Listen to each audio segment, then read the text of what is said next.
A good day to Dr. Nurulain and my fellow friends. Today I would like to go through uh, by explaining the assignment 2 of document analysis. Okay, let's get on with it. Let's move on to the introduction first. Okay, so the introduction for this assignment is that examining documents for use as an evidence in court proceedings is called forensic document examination, and it is based on rigorous scientific methods. Although it is most often utilized in forgery cases, it may be used in any case that relies on written evidence, such as suicide note or ransom note. The investigator's records, whether they are contracts, personal notes, or anything else, are examined by the forensic experts. Many branches of forensics come together in the process of analyzing a forensic document. It is a trade that traditionally involves an apprenticeship period of many years of spent learning from a more seasoned professional who acts as an examiner. Okay, so we move on to the history of document analysis. So Albert Osborne, as you can see in the picture there, is regarded as the father of question document examination. So he founded the American Society of Question Document Examiners in 1942, and he solved the case of Charles Lindbergh Jr., the son of a famed pilot who was abducted, and a ransom note was left. So Albert Osborne solved the case of, of the kidnap and murder, and he became famous from there. Okay, so now we'll move on to one of the topics that has a wider application in forensic science, which is handwriting analysis. Okay, so what is handwriting analysis? What is it? So handwriting analysis is it involves of an attempt to place a name to a handwritten document. So the theory holds that everyone's handwriting is different in some way, whether it's the way of words lean or the force with one presses pen on paper. So for example, you can see on the table on the right, which shows some typical type of handwriting style which is related to the writing the personality traits of the person who writes it. Okay, so let's move on to the working principle of handwriting analysis. So an examiner usually uses a microscope or a magnifying glass, to compare the handwriting on the document to a sample which is already in a file, to establish whether or not the document is written by the suspect in question. So to make a fair evaluation, the writing sample and the proof must be of the same kind. For instance, when comparing two samples of cursive writing, only one other example of cursive writing will do. So, in the event of the identity of documents on author is unknown, examiners are equipped with the skills to identify telltale signs of illegitimate handwriting development.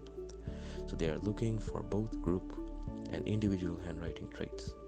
So, class characteristics in handwriting are those features that are prevalent among members of a certain group, such as a language or occupational group.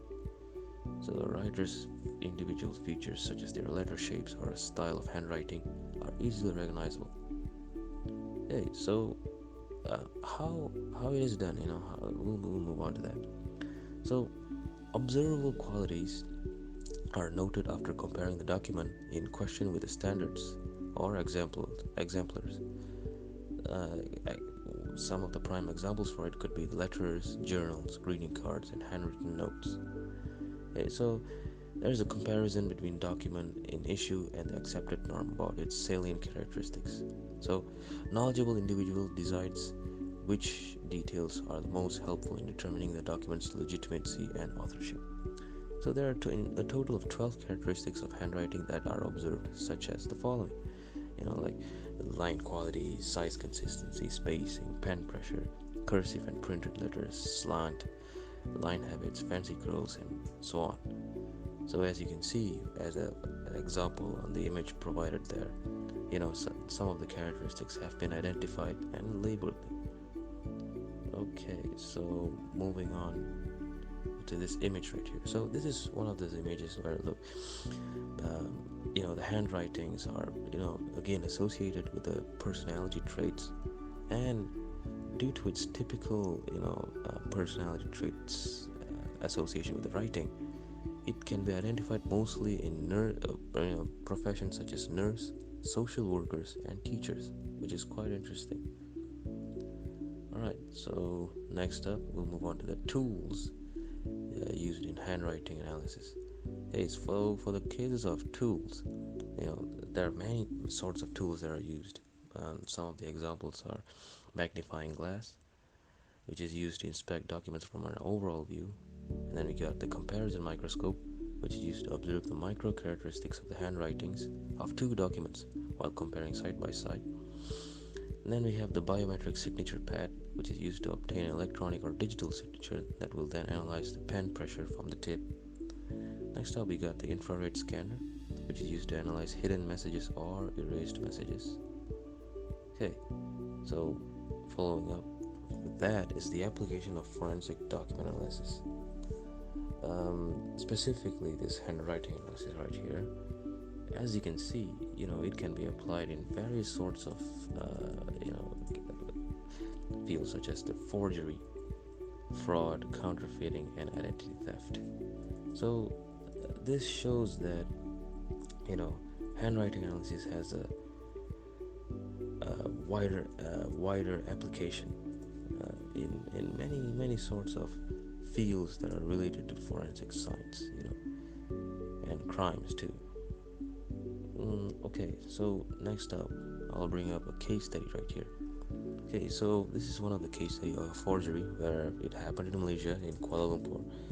So this man who was a former Sabah Infrastructure Development Minister, Peter Anthony, was sentenced to 3 years in jail and was fined 50,000 for forgery because he was found guilty of falsifying a letter from the office of the University of Malaysia Sabah Deputy Vice Chancellor for system maintenance contract work.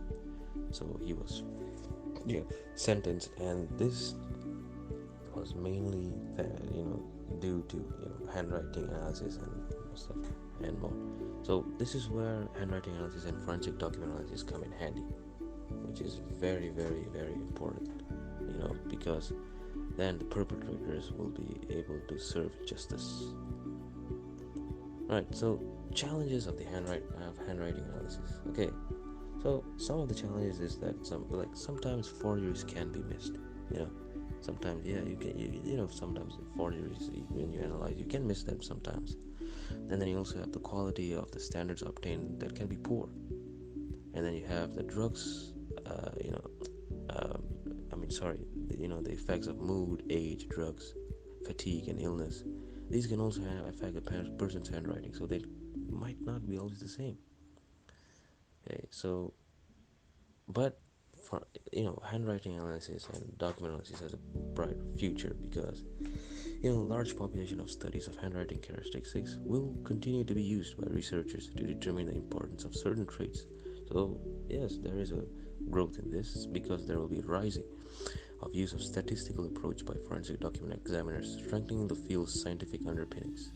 Okay, so forensic document examiners will have access to better, higher quality electronic photographs of commonly used corporate papers, thanks to image capture technologies. So, this is all indicating, the growth of technology in this field, which could sustain this field for a longer period of time, and this will always be relevant and highly, highly important because this field is the one that can help serving justice. So in conclusion, the ability to detect forgeries via an examination of handwriting is crucial. It is common for criminals to fabricate checks and other essential papers that needs handwriting, but a forensic handwriting analyzer can determine whether or not the document is genuine. So forensic handwriting exams, which compare a document's handwriting to known exemplars in an effort to establish authorship, play an important role in criminal justice system for this reason. Right, so before ending my video here, I would like to end it with a quote from Arthur Conan Doyle, where it says that there is nothing more deceptive than an obvious fact. So with that, I would like to say thank you, and yeah, that's from me, Yash.